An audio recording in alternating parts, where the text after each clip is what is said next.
అయితే ఈరోజు శుక్రవారం పూజ అయితే నేను ఇలా చేసుకున్నాను.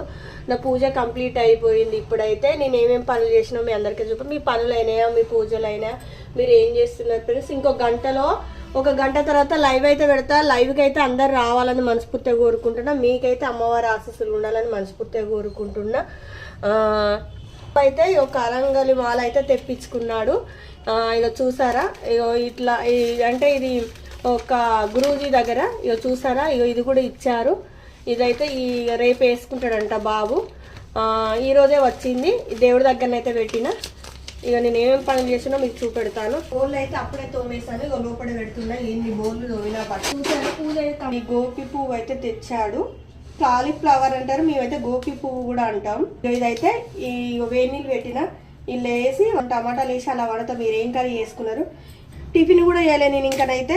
ఇక చూసారా 12 అవుతుంది. అన్నం వంట చేసినాక లైవ్ పెడతాం. మీరు ఏం కూరనో కామెంట్ చేయండి. మాదైతే ఈ కూర ఈరోజు. ఇంకనైతే నా పని తీరేసరికి ఈ టైం అది. పొద్దున లేస్తే ఇల్లు కడుక్కొని, కడపలు కడుక్కొని, ఇవన్నీ శుక్రవారం కదా. చూసారా, ఇట్లనైతే ముగ్గేసుకుని ఈరోజు శుక్రవారం అయితే సాదా కాకుండా పని అయితే తప్పరా. తులసమ్మ దగ్గర కూడా పూజ అయిపోయింది. అందరైతే లైవ్కు రండి. అందరైతే మరొక వీడియోలో కలుద్దాం. ఓకేనా? వీడియో నచ్చితే లైక్ అయితే ఇవ్వండి.